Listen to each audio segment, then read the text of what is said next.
네, 내년 2월 8일 치러지는 차기 전당대회 앞두고 새정치민주연합 당권 주자들의 출마 선언이 이어지고 있고요. 또 합종 연행도 진행 중입니다. 당대표 출마를 선언한 당내 486 그룹의 대표 주자시죠. 이인영 의원 만나보겠습니다. 이인영 의원님 나와 계시죠? 네, 안녕하세요. 네, 안녕하십니까. 가장 먼저 당대표 출마를 선언하셨어요. 이 출마를 선언한 이유 배경부터 먼저 좀 들어보겠습니다.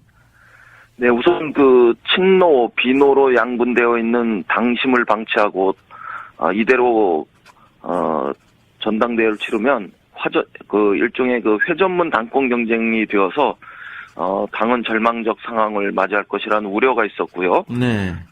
또, 최근 이길 수 있는 선거에서, 우리 당이 4연패하면서, 무기력해졌는데요. 당의 새로운 역동성을 불어넣기 위해서 출마했습니다.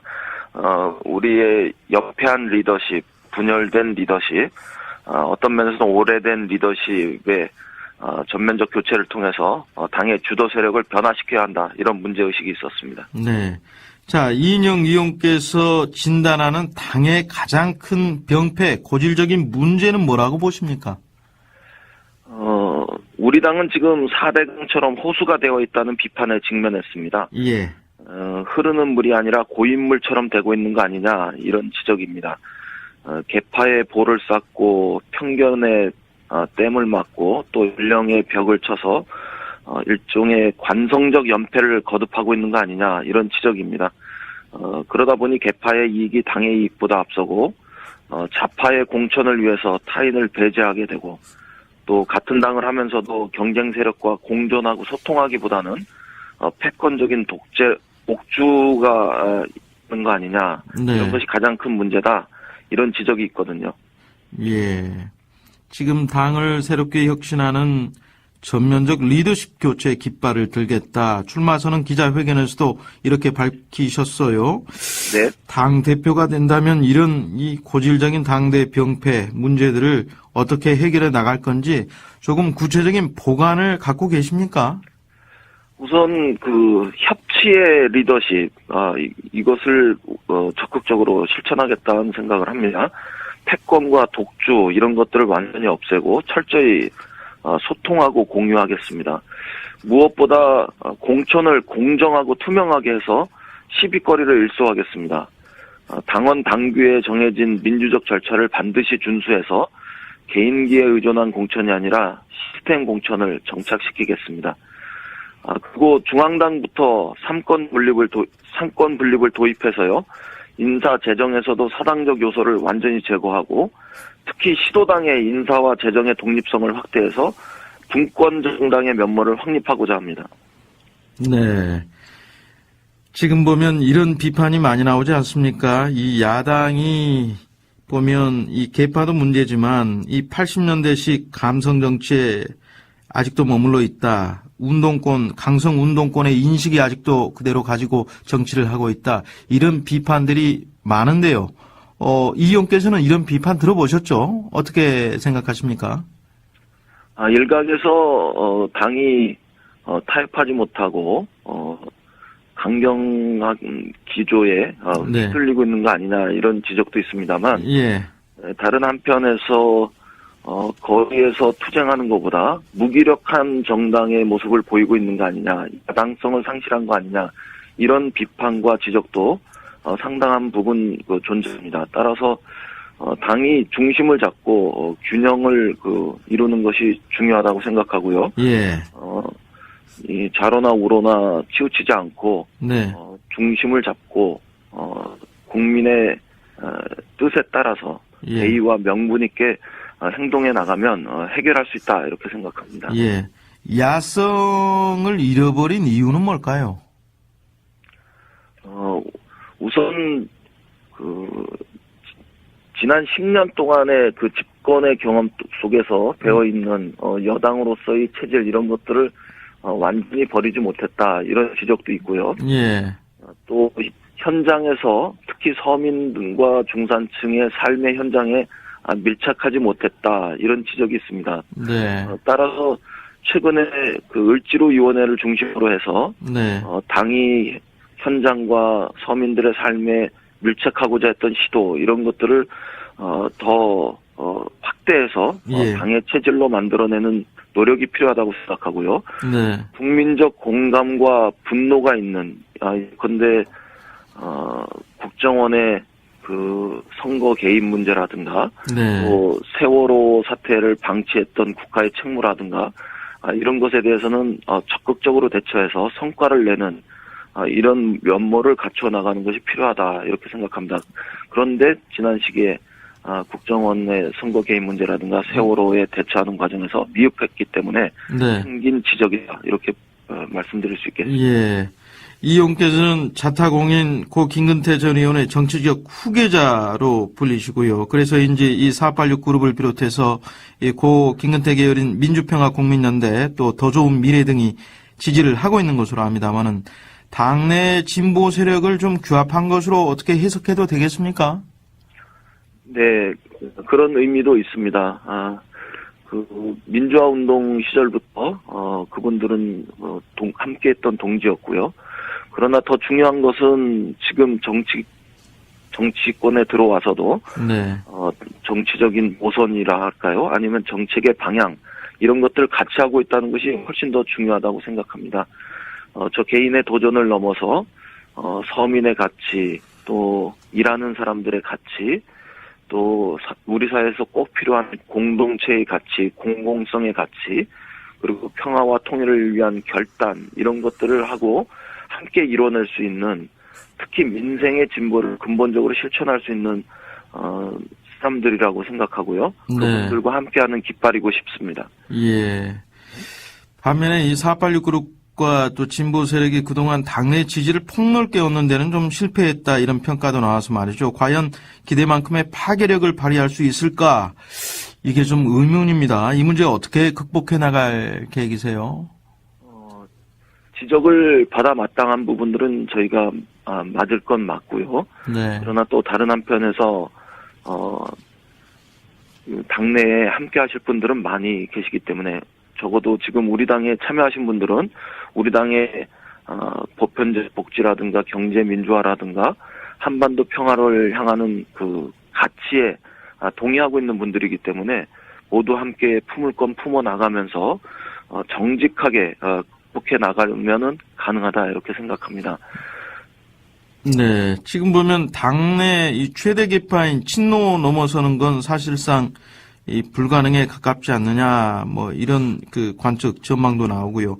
그래서 유력 주자들이 비노 진영과 또 적극 결합할 거라는 주장이 나옵니다. 이미 당내 그 중도 세력이죠. 김영환, 박주선, 김동철 의원 서로 모여서 조만간 단일화 작업에 착수하기로 했다는데요. 어떻게 이 의원님께서도 좀 이런 이 단일화에 대해서는 어떤 생각을 갖고 계세요? 지금 당장 당의 변화를 위해서 특히 친노 비노의 분열적 구도를 깨자 이런 대의와 명분에 함께하는 분들이라면요. 네. 최대 단결을 통해서 최대 변화를 이루어야 한다고 생각합니다. 예. 이런 가치와 정신에 공감하는 분들과 최대한으로 협력해서 최대한 혁신할 수 있는 길을 찾겠다 이런 그 정신에는 확고히 입각하고 있습니다. 예.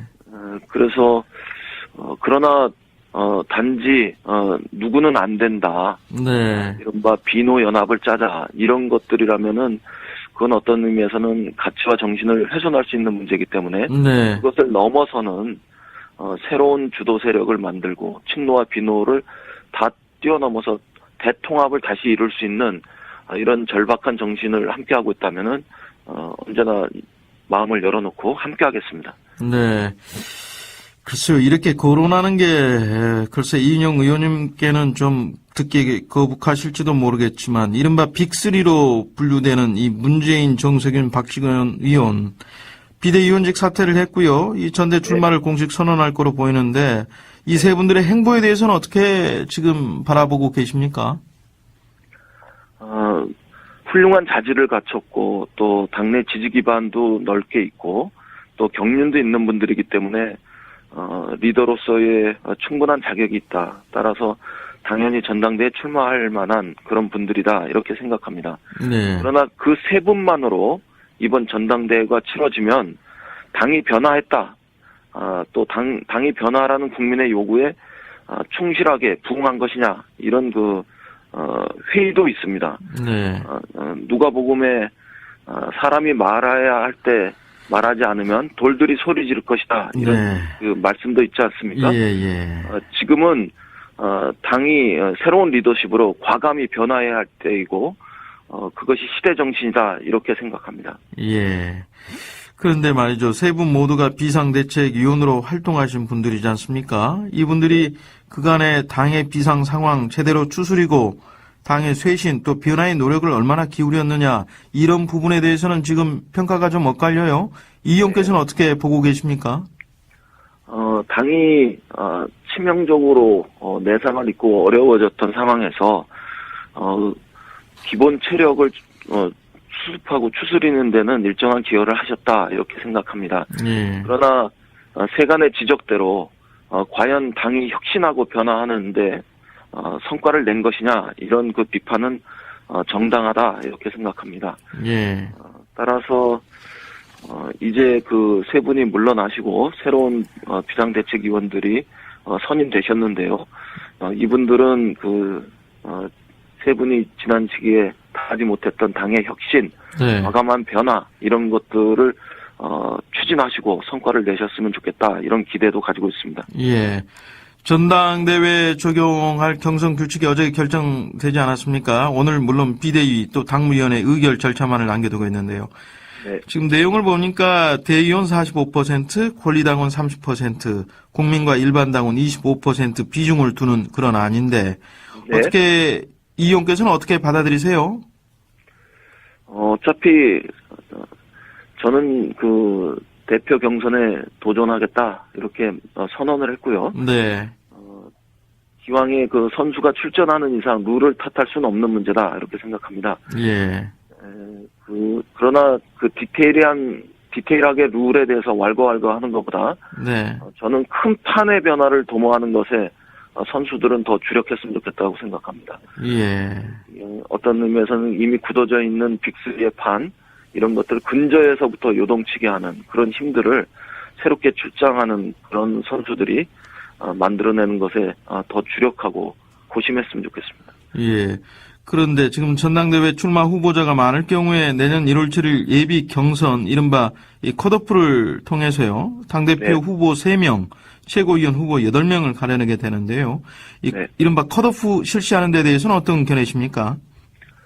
어차피 실력과 진정성으로 본선 무대에 진출하는 겁니다.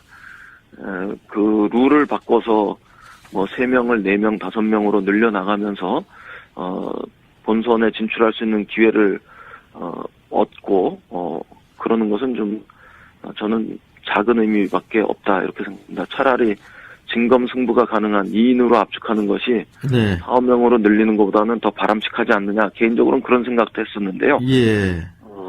좀 전에 말씀드렸다시피 룰에 연연하기보다는 전당대회 판 자체를 근본적으로 요동치게 하는데 더 관심을 가지고 주력하겠습니다. 네.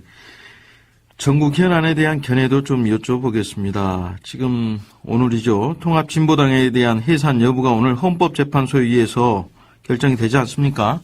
네. 헌정사상 초유의 해당 해산 여부 선고인데요. 이 의원께서는 어떤 생각을 좀 하고 계십니까? 우선 정당 정치의 영역을 법의 무대에서 심판하게 되는 것은 우리 정치에서 불행한 일이라고 생각합니다. 네. 선거를 통해서 국민 대중의 유권자의 평가와 심판 이런 것들이 더 우선되지 못한 것이 아쉬운 일이다 이렇게 말씀드리겠고요. 또 통합진보당 역시 종북 논란이라든가 아니면 경선 조작에 대한 논란이라든가 또 특정한 정파 권력이 당의 권력을 장악했다라는 논란 등에 능동적으로 대처하지 못함으로 인해서 대중적 지지를 상실한 점 이런 것들은 좀 아쉬웠다 이렇게 말씀드리겠습니다. 예.